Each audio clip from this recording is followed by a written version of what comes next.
नारायण सभी को। पौष मास की शुक्ला एकादशी का महात्म्य।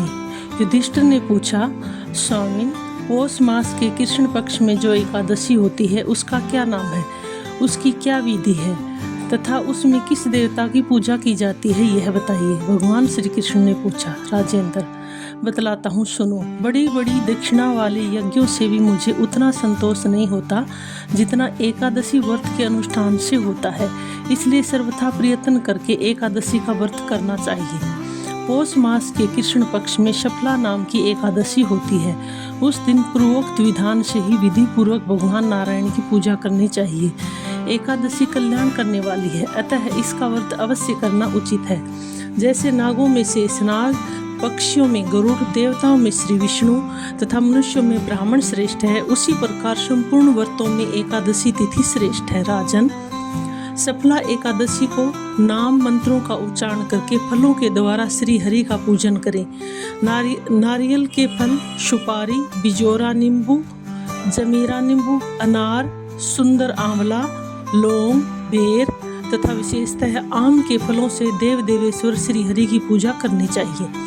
इसी प्रकार धूप दीप से भी भगवान की अर्चना करें। शुक्ला एकादशी को विशेष रूप से दीप दान करने का विधान है। रात को वैष्णव पुरुषों के साथ जागरण करना चाहिए। जागरण करने वाले को जिस फल की प्राप्ति होती है वह हजारों वर्ष तपस्या करने से भी नहीं मिलता। नरप श्रेष्ठ, अब शुक्ला एकादशी की शुभ कारिणी कथा सुनो।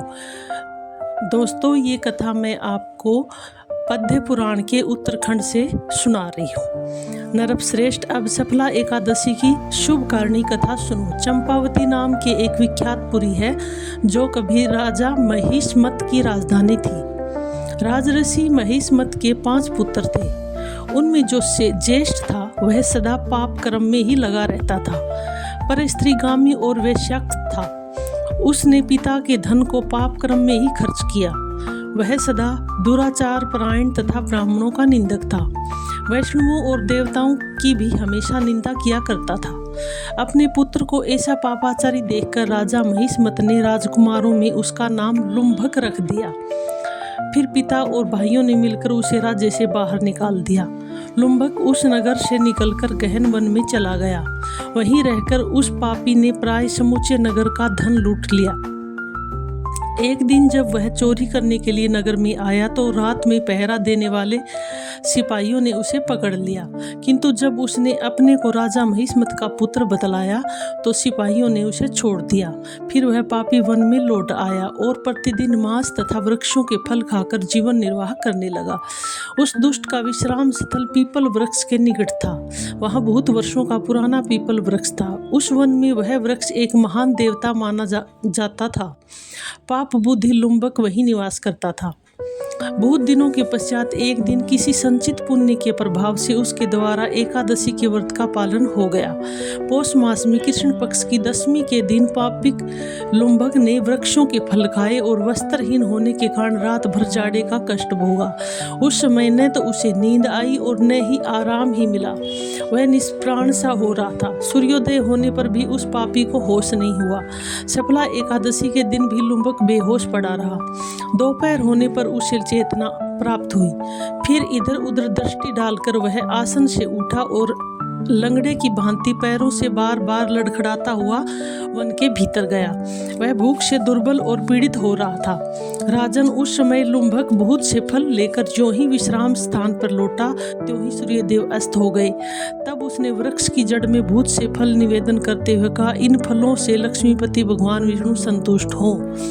यूं कहकर लुम्भक ने रात भर नींद नहीं ली। इस प्रकार अनायास ही उसने इस व्रत का पालन कर लिया।